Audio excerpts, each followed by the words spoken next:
떴다 뱀뱀 변정국입니다. 오늘은 일본 노선 이야기를 한번 해보도록 하겠습니다. 자, 이스타항공이요, 도쿠시마라는 소도시에 취항을 한다고 발표를 했습니다. 단 한 번도 대한민국 국적 항공기가 띄우지 않았던 신규 노선입니다. 이것을 바탕으로 해서 한국과 일본 사이에 놓여져 있는 노선에 관한 변화 그리고 의미에 대해서 알아보도록 하겠습니다. 떴다 뱀뱀 이룩합니다. 저희가 촬영을 하고 있는 게 8월 27일인데 오늘 아침에 이스타항공이 보도자료를 하나 냈습니다. 이스타항공 도쿠시마 첫 취항 이건데, 이곳은 우리나라 항공사들이 정기편을 단 한 번도 띄우지 않았던 곳이에요.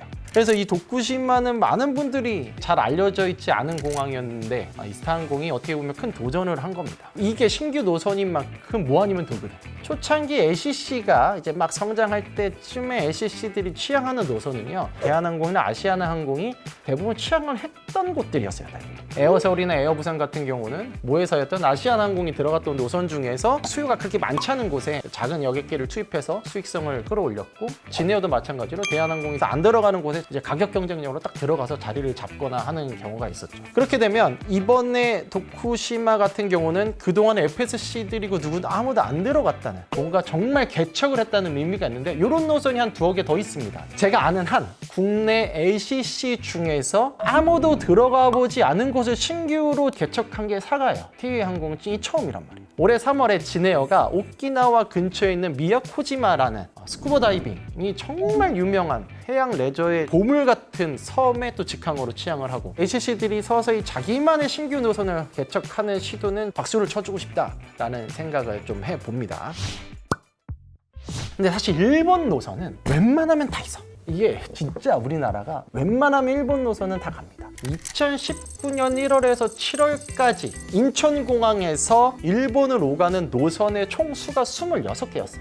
그런데 코로나 기간 불매운동을 거치면서 반항을 했었거든요. 그런데 제가 다시 한번 조사를 해보니까 2024년 1월에서 7월 기준 26개 노선 중에서 23개가 재개를 했습니다. 재개를 안 한 세 곳은 어디냐? 이바라키, 나가사키, 도야마입니다.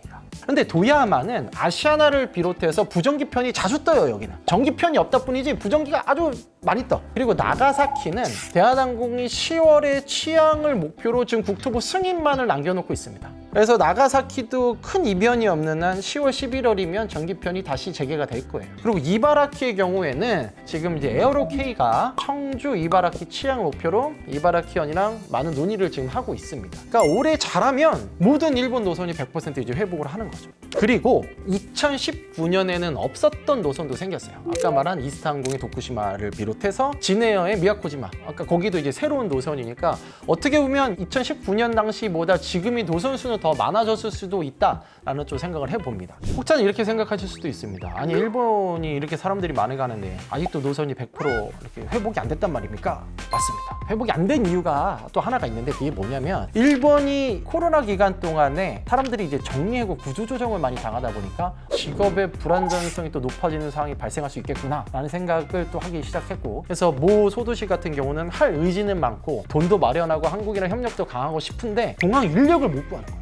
가면은 게이트 정리도 해야 되고 계류장부터 해갖고 많은 사람들이 정비에 관리에 다 해줘야 되는데, 이런 인력이 잘 갖춰져 있어야지만 취항을 하는 거거든요. 이 속도가 느려서 취항을 늦게 한 곳도 있어요. 사실 또 대도시는 또 슬로우 턱보 같은 게 또 제대로 안 돼가지고 들어가고 싶은데 못 들어가는 일들도 있고 막 그렇습니다.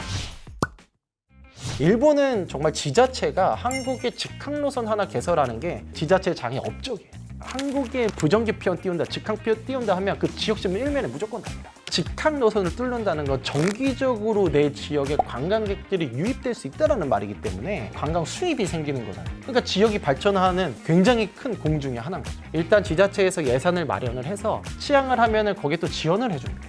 예를 들면 공항에서 여기까지 들어오는데 교통비를 지원해준다든지, 소도시에 있는 공항들이 살기 위해서는 이 교통이 진짜 중요해요. 공항에서 도시까지, 시내까지 나오는데 막 2-3시간 걸리면 아무도 안 간단 말이에요. 자, 두 번째 또 뭐 하냐면, 이 예산이 마련된 거 가지고 항공사들한테 보조금 같은 걸 줘요. 좌석이 보통 180석이라고 하면 60에서 70% 정도를 채워야지만 수익이 나는데, 이게 매번 채워질 수가 없다고. 항공사들이 이제 취향을 할 때 지자체들이랑 일종의 이제 합의를 해요. 그러니까 예를 들면 내가 30% 보전해줄게 하면 나는 나머지 30%만 채워가면 수익이 나는 거예요. 그럼 지자체는 왜 이게 땅 파서 장사하느냐? 아니죠. 그 항공료에 대해서 보전을 해줘서 이 사람들을 끌어들이면 자기네들은 자신 있다 이거예요. 어떤 자신? 그 사람 주머니에서 돈을 쓰게 할 자신 있다 이거예요. 우리 여기 지역 콘텐츠 탄탄하지, 관광자원 많지, 맛있는 거 많지. 그래서 우리가 비록 그들에게 5만 원, 10만 원의 좌석당 지원을 해둘지언정 이분들이 더 많이 와서 쓰면 why not? 나빼들.